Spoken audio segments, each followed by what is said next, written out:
नमस्कार दोस्तों, जागृति क्लासेज के ऑनलाइन प्रोग्राम में आप सभी का स्वागत है। हम लोग अभी तक ज्योग्राफी में, फिजिकल ज्योग्राफी में हमने एक टॉपिक स्टार्ट किया था जो आपने पढ़ा महाद्वीपीय विस्थापन सिद्धांत। और महाद्वीपीय विस्थापन सिद्धांत के बाद में जो अब हमारा टॉपिक आने वाला है वो है प्लेट विवर्तनिकी।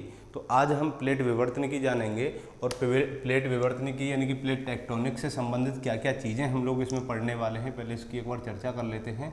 तो टॉपिक का हमारा नाम है प्लेट विवर्तनिकी सिद्धांत, अर्थात प्लेट टेक्टोनिक थ्योरी।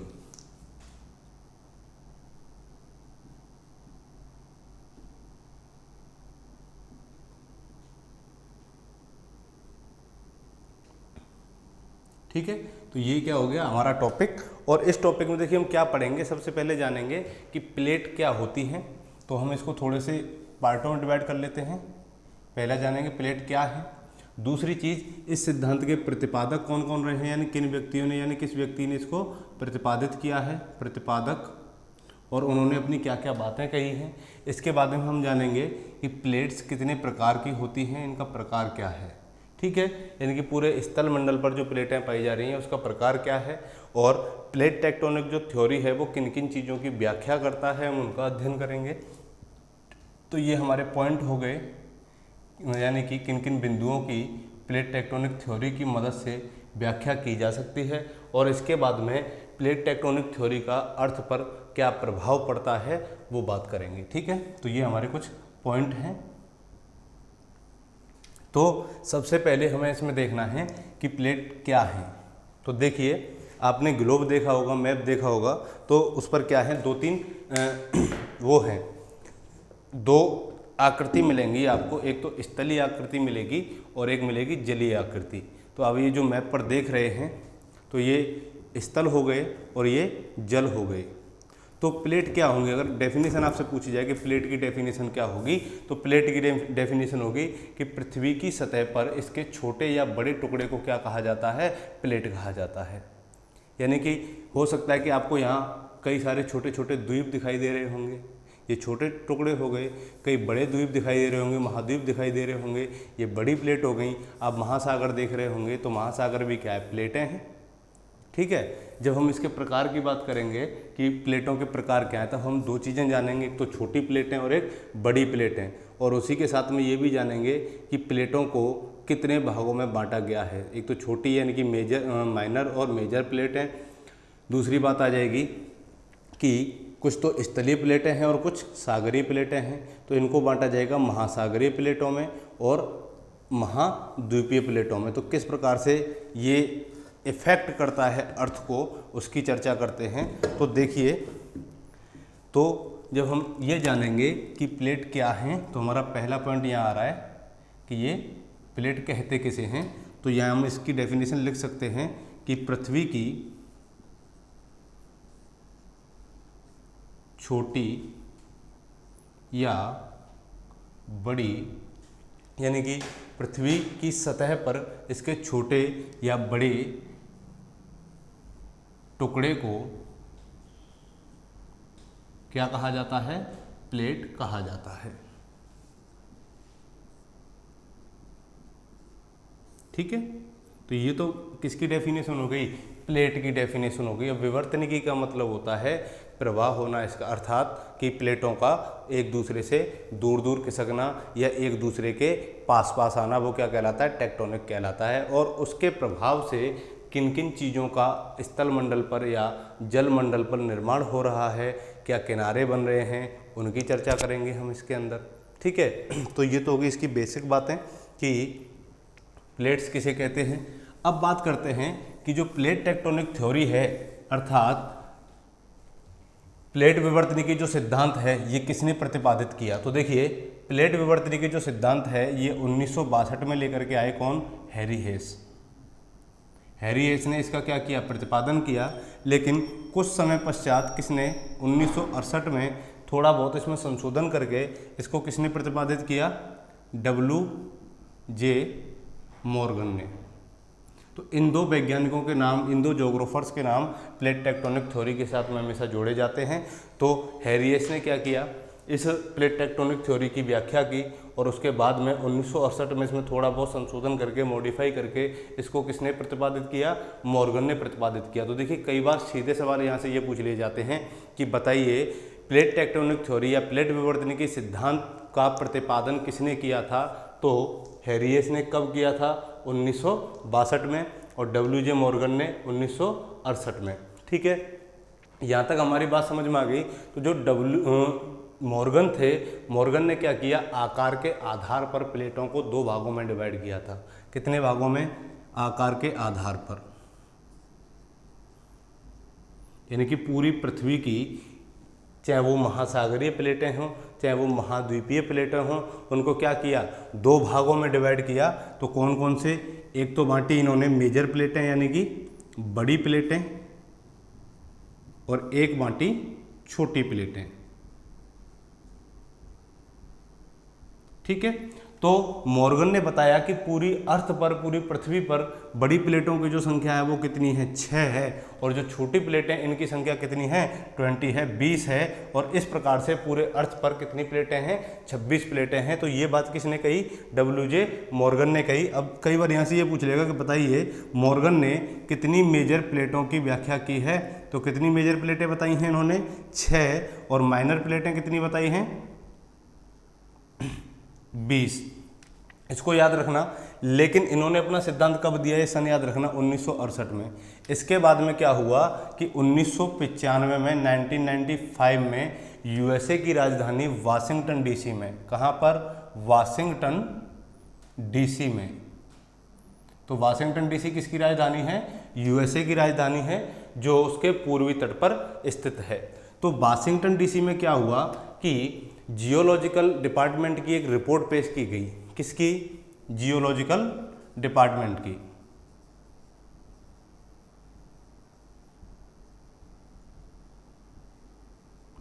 क्या पेश की, अपनी एक रिपोर्ट पेश की। तो देखिए हम किस बात को मानते हैं, कोई व्यक्ति बोल दे या कोई एक डिपार्टमेंट बोले, यानी कि जो जियोलॉजिकल डिपार्टमेंट बोल देगा हम उसी के आधार पर क्या करेंगे, प्लेटों की व्याख्या करेंगे। तो इन्होंने जो मेजर प्लेटों की संख्या बताई, यानी कि जो बड़ी प्लेटें हैं, मुख्य प्लेटें हैं, वो कितनी बताई, तो 16 बताई। अगर आपसे ये सवाल पूछा जाए कि बताइए मेजर प्लेटों की संख्या कितनी है पूरे अर्थ पर, तो क्या आंसर दोगे आप, 16। अगर ये पूछा जाए कि मॉर्गन के अनुसार अर्थ पर कितनी मेजर प्लेटें हैं, तो हमारा क्या आंसर आएगा, 6 आंसर आएगा। माइनर प्लेटें 20 हैं। लेकिन इन्होंने माइनर प्लेट्स की बात नहीं कही, बोले माइनर प्लेटें तो कितनी भी हो सकती हैं, लेकिन मेजर प्लेट कितनी हैं, 16 हैं। तो दूसरी बात किसकी हो गई, हमारी प्रतिपादक की हो गई। पहली चीज़ हमने जानी कि प्लेट टेक्टोनिक क्या है, दूसरी प्रतिपादक। अब बात आती है प्रकार की, इसके टाइप्स की, कि प्लेटों के टाइप क्या क्या हैं, प्रकार क्या क्या हैं। ठीक है, तो इनको नोट कर लीजिए, स्क्रीनशॉट ले लीजिए आप एक बार। उसके बाद में हम इसके टाइप की बात करते हैं, और टाइप के बाद में फिर हम बात करेंगे कारण की, कि जो प्लेट टेक्टोनिक है इसके प्लेट टेक्टोनिक होने के या प्लेटों के खिसकने के क्या क्या कारण हैं, इन कारणों की विस्तार से चर्चा करते हैं। तो दूसरी बात करते हैं हम क्या, प्रकार की, कि प्लेटें कितने प्रकार की होती हैं। अगर आकार के आधार पर पूछे आपसे, तब आप क्या कहोगे, 2 प्रकार की, मेजर और माइनर। ठीक है, लेकिन यहाँ जो प्रकार की हम बात कर रहे हैं वो क्या बात कर रहे हैं कि महाद्वीपीय, कुछ प्लेटें तो हमारी क्या होंगी, महाद्वीपीय प्लेटें होंगी, और कुछ हमारी महासागरीय प्लेटें होंगी। ये हम उन प्लेटों को ले रहे हैं जो हमारी मेजर प्लेटें हैं। हम यहाँ माइनर प्लेट की चर्चा नहीं करेंगे, क्योंकि माइनर प्लेट बहुत ज़्यादा हैं, तो उनका कुछ ज़्यादा ही सिलेबस हो जाएगा। जब आप ज्योग्राफी ऑप्शनल लेवल पर पढ़ते हैं तब आपको माइनर प्लेट का अध्ययन करना पड़ेगा, लेकिन हमें यहाँ उसका अध्ययन करने की कोई आवश्यकता नहीं है। हमें यहाँ कौन सी प्लेटें ले रहे हैं, मेजर प्लेटें। तो इन मेजर प्लेटों में जो हमारी महाद्वीपीय प्लेटें हैं, उसमें एक प्लेट तो है हमारी ये वाली। जैसे आपने महाद्वीपीय प्रवाह सिद्धांत समझा और उसमें देखा कि जब स्थल खंडों का विभाजन हुआ तो उनमें प्रवाह शुरू हुआ था, तो आपने ये भी देखा कि जो अंगारा लैंड था, यानी कि जो लॉरेंसिया था ये किधर आया, विषुवत रेखा की ओर आया, और ज्वारीय बल के कारण इसका कुछ हिस्सा कहाँ चला गया, पश्चिम की ओर चला गया, तो उत्तरी अमेरिका बना। लेकिन कुछ हिस्सा इसका दक्षिण में चला गया, और दक्षिण में चला गया तो यूरोप और एशिया का रीजन एक साथ बना। तो इसी प्रकार एक प्लेट तो हमारी ये हो गई और एक प्लेट अमेरिकन प्लेट हो गई। ठीक है, तो इसको बोलते हैं यूरोप और एशिया वाली प्लेट को एक साथ में यूरेशियन प्लेट। ठीक है, तो महाद्वीपीय प्लेटों में पहली प्लेट कौन सी है हमारी, यूरेशियन प्लेट। दूसरी है हमारी गोंडवाना लैंड का कुछ हिस्सा क्या हुआ, दक्षिण की ओर गया, उत्तर की ओर गया, यानी कि इक्वेटर की ओर गया और उसको पार करके उत्तर की ओर निकल गया। तो ये वाला जो रीजन है ये हमारी एक प्लेट हो गई पूरी, आपको दिख रहा होगा अफ्रीका वाला रीजन, तो इसको बोलते हैं अफ्रीकन प्लेट। याद रखना कि इनमें कौन सी प्लेट तो महाद्वीपीय है और कौन सी प्लेट महासागरीय है। अगली बात आती है हमारी अमेरिकन प्लेट की। तो देखिए ये अमेरिका है, ये वाला, ये यहाँ से टूट करके किधर गए, पश्चिम की ओर गए, तो इन दोनों को संयुक्त रूप से क्या बोला जाता है, अमेरिकन प्लेट बोला जाता है, अमेरिकन प्लेट। और अगली है हमारी अंटार्कटिकन प्लेट।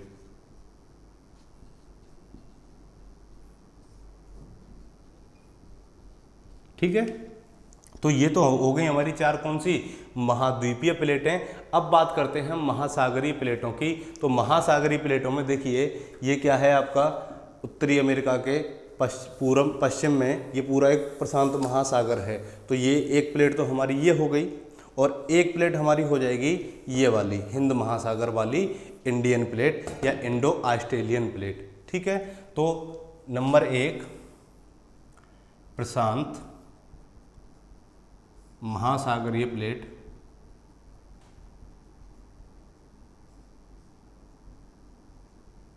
और दूसरी हो गई इंडियन प्लेट। और इंडियन प्लेट को ही बोलते हैं Indo Australian plate, Indo Australian plate. ठीक है, अब देखिए ये महाद्वीपीय प्लेट हैं, ये महासागरीय प्लेट हैं। तो हमारी जो भूपर्पटी है, हमारा जो पृथ्वी की अगर आंतरिक संरचना की हम बात करते हैं, तो जो अर्थ की आंतरिक संरचना है वो किस प्रकार से बनी है कि जो हिस्सा हमें दिखाई देता है अर्थ का, इसे बोलते हैं भूपर्पटी अर्थात क्रस्ट। और इसके अंदर की ओर जैसे ही हम जाएंगे तो अगली हमें जो परत मिलेगी वो मिलेगी मेंटल। देखिए किस प्रकार से, मैं एक बार आकृति बना देता हूँ। ये हमने अर्थ का अंदर का पोर्शन निकाल लिया और इस तरीके से इसको डिवाइड कर दिया। तो जो सबसे ऊपरी परत है यहाँ से और 32 किलोमीटर तक वाली जो रीजन की परत है, इसे बोलते हैं हम क्रस्ट अर्थात भूपर्पटी। दूसरी है मेंटल, इसको हिंदी में प्रावार भी बोला जाता है। और जो सबसे आंतरिक परत है इसे बोला जाता है क्रोड। तो इन दोनों परतों में जो घनत्व ज़्यादा होगा किसका होगा, इसकी हम विस्तार से जो चर्चा करेंगे वो करेंगे किसमें, पृथ्वी की आंतरिक संरचना में। तो देखिए जैसे जैसे हम एक बार यहाँ समझ लेना कि हम जैसे जैसे अंदर की ओर जाते हैं, धरातल से इसके केंद्र की ओर जाते हैं, पृथ्वी के केंद्र की ओर जैसे ही जाएंगे तो इसका क्या होगा, घनत्व बढ़ेगा। और घनत्व बढ़ेगा तो इसमें मेंटल का घनत्व अधिक होगा कि क्रस्ट का अधिक होगा। तो क्रस्ट की अपेक्षा तो मेंटल का घनत्व क्या हो जाएगा, अधिक हो जाएगा। और जब घनत्व इसका अधिक हो जाएगा तो हल्की प्लेट कौन सी हो गई, महाद्वीपीय, और भारी प्लेट कौन सी हो गई, महासागरीय। तो देखिए अब हम इनकी गति की बात करते हैं कि ये किस प्रकार से इनका संचरण हो रहा है, ये किस गति से खिसक रही हैं। तो जो महाद्वीपीय प्लेट हैं, महाद्वीपीय प्लेटों के जो खिसकने की दर है वो हमारी है 2 सेंटीमीटर पर ईयर। कितनी, 2 सेंटीमीटर पर ईयर की गति से ये क्या कर रही हैं, खिसक रही हैं। यानी कि इनकी गति कैसे हो रही है कि प्रतिवर्ष महाद्वीपीय प्लेटें 2 सेंटीमीटर या तो उत्तर की ओर खिसक रही हैं या किधर खिसक रही हैं, पूर्व या पश्चिम की ओर खिसक रही हैं। ठीक है, दूसरी बात आती है महासागरीय प्लेटों की गति की। तो इनकी जो गति है ये है 5 सेंटीमीटर पर ईयर। ठीक, ये बात आप याद रखना कि सर्वाधिक गति कौन सी प्लेटों की है, तो महासागरीय प्लेटों की, और सबसे कम महाद्वीपीय प्लेटों की। अब हमें यहाँ जो मुख्य पॉइंट समझना है वो ये समझना है कि ये प्लेटों में जो गति हो रही है, ये खिसक रही हैं, इनके खिसकने का जो रीजन है वो रीजन क्या है, कारण क्या है। ठीक है, हम क्यों भूप्रपटी के संबंध में या पृथ्वी के संबंध में प्लेट विवर्तनिकी का अध्ययन करते हैं, अब हमारा मेन पॉइंट आता है यहाँ पर कॉजेज में, कारण में। ठीक है, तो जब हम इनके कारण की चर्चा किस लिए करते हैं कि प्लेटें खिसक रही हैं, ये बात किसी ने बोल दी, लेकिन जो इसकी वास्तविक स्थिति या जो इसकी आइडियल कंडीशन को छोड़कर जो रियल स्थिति है कि क्यों खिसक रही हैं, वो कारण किससे आया, प्लेट विवर्तनिकी सिद्धांत से आया। लेकिन जब हम महाद्वीपीय प्रवाह पढ़ रहे थे तो महाद्वीपीय प्रवाह में ये नहीं बताया कि प्लेटें क्यों खिसक रही हैं, कुछ बलों की चर्चा की लेकिन विस्तार से उसकी चर्चा नहीं की। तो ये कहा जा सकता है कि महाद्वीपीय प्रवाह सिद्धांत ने प्लेट विवर्तनिकी सिद्धांत के लिए किसका काम किया, एक आधार का काम किया, एक नींव का काम किया, एक बेस का काम किया। ठीक है, तो यहाँ ये बात याद रखना कि प्लेटों की जो गति है वो महाद्वीपीय प्लेटों की 2 सेंटीमीटर पर ईयर। अब देखिए ये कहाँ कैसे खिसकेंगी, तो देखो ये अर्थ और ये हो गई महासागरीय प्लेटें और ये हो गई महाद्वीपीय प्लेटें। तो या तो ये उत्तर की ओर खिसकेंगी या दक्षिण की ओर खिसकेंगी।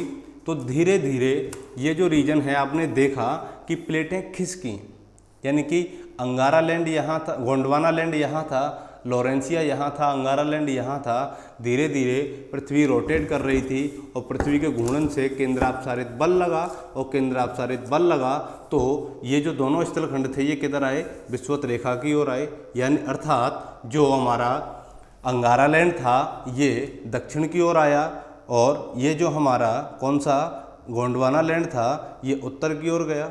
या इनको एक साथ ये बोल सकते हैं कि ये दोनों स्थलखंड किधर आए, विषुवत रेखा की ओर आए, इक्वेटर लाइन की ओर आए। इसके साथ में ही ये तो हो गई हमारी घूर्णन के कारण क्या उत्पन्न हो रहा था, केंद्रापसारित बल उत्पन्न हो रहा था, सेंट्रीपिटल फोर्स उत्पन्न हो रहा था। ठीक है, अब एक बल और हमारा काम कर रहा था कि इसके जो पश्चिम में है वो क्या है, चंद्रमा है। तो चंद्रमा का क्या लगता है, इस पर अपना आकर्षण लगता है, जिसे क्या बोला जाता है, ज्वारीय बल बोला जाता है। तो पृथ्वी पश्चिम से पूर्व की ओर घूर्णन कर रही है, तो चंद्रमा अगर यहाँ है तो इसका जो ज्वारीय बल लगेगा ये भी किस दिशा में लगेगा, पश्चिम दिशा में लगेगा, वेस्ट दिशा में लगेगा। तो पश्चिम दिशा की ओर कुछ महाद्वीपों का या कुछ प्लेटों का क्या हुआ, प्रवाह हुआ। इसी तरह जो पश्चिम की ओर प्रवाह हुआ हमारा वो किधर चला गया, यानी कि नॉर्थ अमेरिका और दक्षिण अमेरिका पश्चिम की ओर खिसक गए और केंद्रापसारित बल की वजह से कुछ चीज़ें, कुछ प्लेटें पोल से, ध्रुवों से 0 डिग्री की ओर आईं और ज्वारीय बल के कारण कुछ प्लेटें पश्चिम की ओर खिसकी। इसी तरह हमारे महाद्वीपों का, स्थल मंडलों का क्या हुआ, निर्माण हुआ। ये चीज़ आप समझ गए।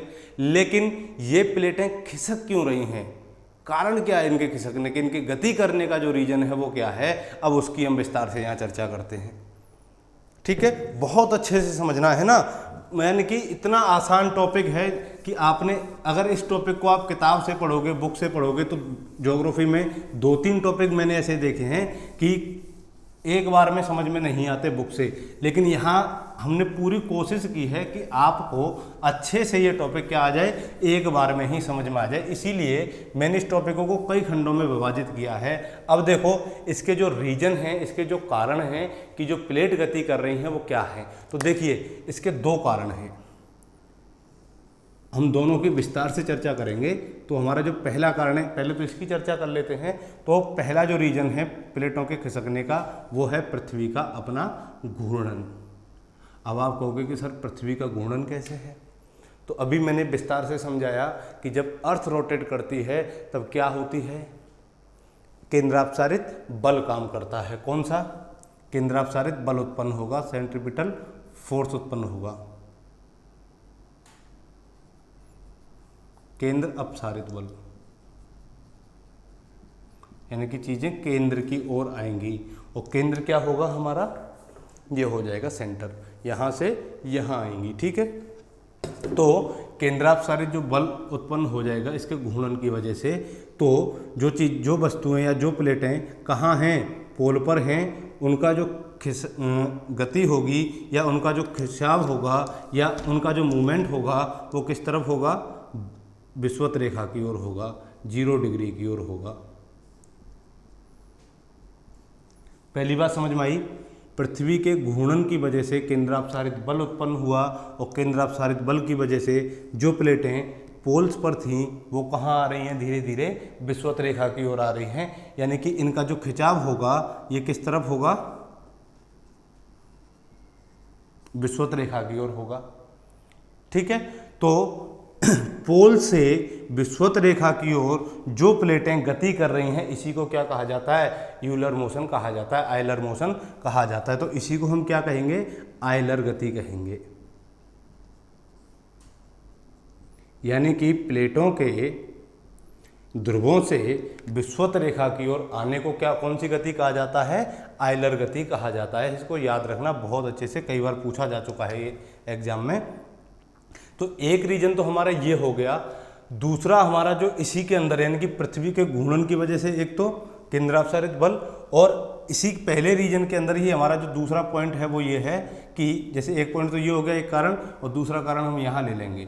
ठीक है, तो एक बल तो पृथ्वी का घूर्णन हो गया, अब दूसरा बल जो है वो है हमारा ज्वारीय बल। अभी मैंने आपको बताया कि ज्वारीय बल से क्या हुआ कि अपना चंद्रमा का क्या लगता है, आकर्षण बल लगता है। तो चंद्रमा का आकर्षण बल क्या होगा, बढ़ेगा। तो आकर्षण बल जब बढ़ता है इसका, तब क्या होगा, चीजें पश्चिम या पूर्व की ओर क्या होंगी, खिंचेंगी। लेकिन जो प्लेटें गति कर रही थी हमारी वो किस दिशा में गति कर रही थी, पश्चिम दिशा में प्लेटें गति करेंगी, या प्लेटों में जो खिंचाव होगा वो किस तरफ होगा, पश्चिम दिशा में होगा, वेस्ट डायरेक्शन में होगा। ठीक है, विजिबल होंगे, शायद वर्ड आपको दिखाई दे रहे होंगे। तो ये तो हो गया हमारा क्या, पहला रीजन। एक चीज समझ में आई कि पृथ्वी के घूर्णन की वजह से केंद्रापसारित बल और चंद्रमा का ज्वारीय बल काम कर रहा है। इसी तरह कुछ प्लेटें तो क्या हो रही हैं, ध्रुवों से किधर आ रही हैं, ध्रुवों से किधर आ रही हैं, 0 डिग्री की ओर। कुछ प्लेटें पश्चिम दिशा में मूवमेंट कर रही हैं। अब हमें ये ध्यान रखना है कि जो इसकी गति हो रही है वो गति कैसे हो रही है, यानी कि प्लेटें जो गति करती हैं वो कैसे करती हैं। हम यहीं पर उस बात को भी विस्तार से चर्चा कर लेते हैं कि जो प्लेटों की गति है वो 2 दिशाओं में होगी। ठीक है, अभी आपको और समझ में आ जाएगा। वो 2 दिशाएं कौन सी होंगी, एक तो क्षैतिज दिशा में, हॉरिजेंटल डायरेक्शन में, और एक लंबवत डायरेक्शन में, वर्टिकल डायरेक्शन में। तो देखिए, जब क्षैतिज दिशा में डायरेक्शन में होगा तो किधर जाएंगी, पश्चिम की ओर जाएंगी। तो पश्चिम की ओर, यानी कि मैं ये कहूँ कि ज्वारीय बल के द्वारा जो प्लेटों की गति हुई वो कौन सी हुई, क्षैतिज या लंबवत। दूसरा होता है कि देखिए, जब प्लेटें गति करती हैं तो उनका कुछ हिस्सा क्या हो जाता है, या तो ऊपर उठ जाता है या नीचे धंस जाता है। तो लंबवत या वर्टिकल डायरेक्शन में क्या होगा कि प्लेटें या तो ऊपर उठेंगी या नीचे धसाव होगा उनका। तो ये बात आपको याद रखनी है कि प्लेटों की जो गति होती है वो क्या होती है, एक तो क्षैतिज होती है, क्षैतिज यानी कि पैरेलल, हॉरिजॉन्टल, और एक लंबवत यानी कि या तो कोई स्थलखंड ऊपर उठेगा या कोई स्थलखंड नीचे धसेगा, या कोई जलखंड ऊपर आ जाएगा, किसी स्थलखंड को नीचे डुबो देगा। किस प्रकार से देखते हैं, तो देखिए हमारा जो नॉर्थ अमेरिका है, कहाँ है ये, और नॉर्थ अमेरिका के कनाडा के पूर्व में एक द्वीप है जिसे बोला जाता है न्यू फाउंडलैंड। ठीक है, तो ये जो न्यू फाउंडलैंड है इसकी जो उत्पत्ति हुई है वो किसके द्वारा हुई है, लंबवत गति के द्वारा हुई है। यानी कि पहले जो आज हम यहाँ न्यू फाउंडलैंड देख रहे हैं ये यहाँ पर नहीं था। इसका मतलब क्या हुआ कि न्यू फाउंडलैंड का क्या हुआ होगा, उत्थान हुआ होगा, और उत्थान हुआ होगा तो कुछ स्थलखंड ऊपर उठा है, और ऊपर उठेगा तब किसकी उत्पत्ति हो जाएगी, इस स्थलखंड की उत्पत्ति हो जाएगी। ठीक है, इस लैंड की उत्पत्ति हुई। तो अगर इसकी गति की बात करेंगे तो इसकी गति क्या होगी, लंबवत वर्टिकल गति होगी, यानी कि ये ऊपर की ओर उठा, उत्थान हुआ। कई स्थलखंड ऐसे भी हैं यहाँ पर कि वो उनका जो जल स्तर है वो बढ़ रहा है और वो स्थलखंड नीचे की ओर धंस रहे हैं, तो नीचे की ओर धंसना भी कौन सी गति होगी, लंबवत होगी। लेकिन जब हमने देखा कि कुछ स्थलखंड क्या हुआ, यहाँ से पश्चिम की ओर खिसके और पश्चिम की ओर खिसके, तो ये वाली जो गति होगी ये कौन सी हो जाएगी, क्षैतिज गति हो जाएगी। तो क्षैतिज गति के द्वारा हमारे उत्तरी अमेरिका और दक्षिणी अमेरिका का निर्माण हुआ, इन स्थलखंडों की उत्पत्ति हुई। ठीक है, तो ये तो हो गई इनकी गति कितनी दिशाओं में होती है, तो आप बेझिझक बताइए कि 2 दिशाओं में होती है, और 2 दिशाएं कौन सी हैं, एक हमारी क्षैतिज और दूसरी लंबवत। ठीक है, अब देखिए पहले कारण की हमने चर्चा की, पहले कारण में पृथ्वी का घूर्णन और ज्वारीय बल के कारण प्लेटें क्या कर रही हैं, गति कर रही हैं। अब आता है हमारा दूसरा कारण जो इम्पोर्टेंट भी है, तो इसको समझने के लिए थोड़ा सा हम पीछे की तरफ भागते हैं, पीछे लौटते हैं एक बार। देखिए जो पृथ्वी है वो 3 परतों में डिवाइड है, मैंने अभी आपको बताया। तो इसकी जो सबसे ऊपरी परत है ये वाली, इसको हम क्या कहते हैं, क्रस्ट कहते हैं। और क्रस्ट के नीचे की जो परत है हमारी वो क्या है, मैं थोड़ा सा गैप बना के बना रहा हूँ, समझ जाओगे आप। ये हो गई मेंटल, और क्रस्ट और मेंटल के बीच में कुछ भाग है जिसे बोलते हैं हम दुर्बल मंडल, अर्थात एस्थेनोस्फीयर। ठीक है, तो जो एस्थेनोस्फीयर है इसमें क्या पाया जाता है, कुछ रेडियो एक्टिव मिनरल्स पाए जाते हैं, रेडियो एक्टिव मिनरल्स, यानी कि जो रेडियो एक्टिव मिनरल्स होते हैं ये क्या करते हैं, धीरे धीरे इनका जो टेम्परेचर बढ़ता है, और इनका जब टेम्परेचर बढ़ेगा कितना, 1200 डिग्री सेंटीग्रेड से, सेल्सियस से ऊपर जब इनका टेम्परेचर हो जाएगा, तापमान हो जाएगा, तब क्या होगा कि ये कुछ तरंगें उत्पन्न करेंगे। यानी कि दुर्बल मंडल में यहाँ पर क्या पाए जाते हैं, रेडियो एक्टिव मिनरल्स पाए जाते हैं। और ये जो रेडियो एक्टिव मिनरल्स हैं, रेडियो एक्टिव जो पदार्थ हैं, यहाँ का टेम्परेचर जब ये बढ़ा देंगे तो टेम्परेचर कितना हो जाएगा, 1200 डिग्री सेंटीग्रेड सेल्सियस से ऊपर हो जाएगा। तब यहाँ से कुछ तरंगें निकलेंगी, कहाँ से, यहाँ से, इस टाइप से। और जब इस टाइप से कुछ तरंगें निकलेंगी तो ये तरंगें किधर जा रही हैं, क्रस्ट की ओर जा रही हैं, भूपर्पटी की ओर जा रही हैं। तो ये तरंगें क्या करेंगी, भूपर्पटी को ऊपर उठा देंगी, यानी कि प्लेटों को। ठीक है, तो इनसे जो तरंग निकलती हैं उन्हें बोला जाता है संवहनीय तरंग। क्या बोला जाता है, संवहनीय तरंग बोला जाता है। तो जो संवहनीय तरंग ऊपर की ओर उठेंगी तो प्लेटों को क्या करेंगी, धक्का देंगी नीचे से। जैसे आपने कभी देखा होगा, बचपन में आप खेलते होंगे, तो जब आप पलंग पर या खाट पर सोते होंगे, खाट जानते हो ना, जो रस्सी से बुनी जाती है, तो उसमें हम जब बचपन में खेलते थे तो क्या करते थे कि अगर कोई एक ऊपर सो रहा है तो नीचे उसके घुस जाते थे और नीचे से धक्का मारते थे। तो जो खाट पर सो रहा होता था, चारपाई पर जो व्यक्ति सो रहा होता था, वो क्या होता था, ऊपर की ओर चलता था। अर्थात ऐसा लगता था जैसे नीचे से कोई क्या कर रहा है, धक्का दे रहा है, और धक्का देता ही था कोई, लगता क्या था। तो नीचे से जब धक्का देता है तो चीज़ें क्या होती हैं, ऊपर की ओर उठती हैं, और ऊपर उठेगा तो इनका जो प्रेशर होता है वो बहुत ज़्यादा हो जाता है। जब ये प्रेशर ज़्यादा लगाएंगी तो ये जो प्लेट है, ये जो क्रस्ट है, ये क्या होगी, ऊपर उठेगी। और जब प्लेट ऊपर उठेगी तो ये टूट जाएगी, यानी कि ज़्यादा भार ये सह नहीं पाएगी। तो धीरे धीरे इसमें चटकन आ जाएगी, और चटकन आएगी तो क्या हो जाएगी, टूट जाएगी, और टूट जाएगी, 2 भागों में विभाजित हो जाएगी। यहाँ तक बात समझ में आई आपके।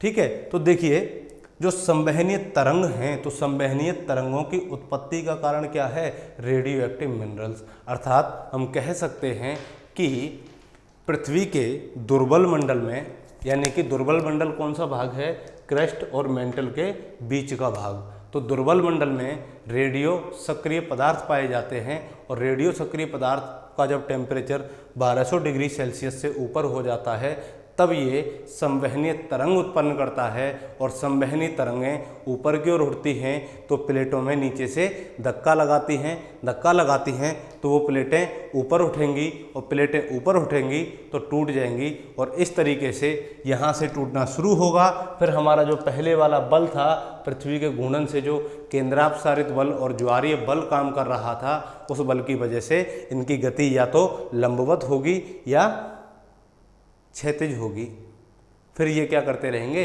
अपनी गति करते रहेंगे। तो इस प्रकार हैरियस और मॉर्गन ने क्या किया, इसके ये दो कारण बताए कि किस तरीके से प्लेट विवर्तन हो रहा है। ठीक है, तो देखिए जब ये ऊपर की ओर आई तो प्लेटें क्या होंगी, ऊपर उठेंगी। ठीक है, और ऊपर उठेंगी तब टूट जाएगी, टूटन आ जाएगी, और इस तरीके से प्लेट विवर्तन की सिद्धांत काम कर रहा है। तो ये तो हो गई कारण किसकी, कारण की, रीजंस की। अब बात करते हैं व्याख्या की, कि जो प्लेट विवर्तन के सिद्धांत है ये किन किन बिंदुओं की व्याख्या करने में सहायता करता है। तो सिर्फ हमें यहाँ उनके नाम ही देखने हैं कि ऐसी कौन कौन सी और सिद्धांत हैं या और कौन कौन सी बातें हैं, कौन कौन से बिंदु हैं ज्योग्राफी के अंतर्गत जिनकी व्याख्या करने में प्लेट टेक्टोनिक थ्योरी मदद करती है। तो मैं उम्मीद कर रहा हूँ कि आप लोग बहुत अच्छे से इस टॉपिक को समझ गए होंगे। अब जो अगला हमारा पॉइंट आता है वो क्या आता है कि प्लेट विवर्तन की सिद्धांत किन बिंदुओं की व्याख्या करने में सहायता करता है। तो उनके नाम लिख लीजिए। एक तो है हमारा सागर या समुद्र, नितल, प्रसरण। दूसरा है महाद्वीपीय विस्थापन या महाद्वीपीय प्रवाह। महाद्वीपीय प्रवाह की भी क्या कर रहा है, ये व्याख्या कर रहा है। अभी मैंने बताया था कि महाद्वीपीय प्रवाह में वेगनर ने ये नहीं बताया कि ये किस तरीके से गति कर रही है, लेकिन उसकी व्याख्या किसने कर दी, प्लेट टेक्टोनिक थ्योरी ने कर दी। तो ये कहा जा सकता है कि वेगनर का महाद्वीपीय विस्थापन सिद्धांत प्लेट टेक्टोनिक थ्योरी के लिए आधारशिला बना, उसका आधार बना। तीसरा जो है यानी कि मोड़दार पर्वतों की उत्पत्ति के संबंध में भी जो विचार और ज्योग्राफर्स ने दिए उनके लिए भी इसने क्या किया, एक आधार का काम किया। तो इन तीनों को समझने के लिए प्लेट टेक्टोनिक थ्योरी को समझना आवश्यक था। तो इनकी चर्चा हम अगले वीडियोज में करेंगे विस्तार से, क्योंकि ये भी अपने आप में एक टॉपिक है। अब जो दूसरा हमारा अगला जो नेक्स्ट पॉइंट आता है वो आता है प्रभाव का, कि जब प्लेट टेक्टोनिक थ्योरी होती है, जब प्लेट टेक्टोनिक काम करती है, जब प्लेटें गति करती हैं, तो इसका प्रभाव क्या पड़ता है पूरी पृथ्वी पर। तो देखिए इसमें कुछ किनारों का निर्माण होता है। उन किनारों की चर्चा हम आपके अगले वीडियो में करेंगे, क्योंकि थोड़ा सा वीडियो बड़ा हो जाएगा इस वजह से। तो हम एक बार यहाँ उनके नामों की चर्चा कर लेते हैं कि कौन कौन से किनारे बनते हैं। तो देखिए एक तो बनता है हमारा रचनात्मक किनारा, दूसरा बनता है हमारा विनाशात्मक किनारा,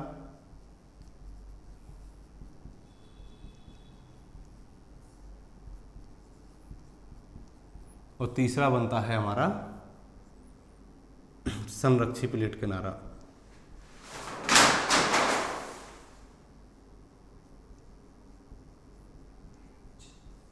ठीक, तो इसके जो प्रभाव की हम चर्चा करेंगे, क्योंकि ये जो टॉपिक हैं अपने आप में बहुत विस्तृत टॉपिक हैं, तो इनकी चर्चा हम अगले वीडियो में करेंगे।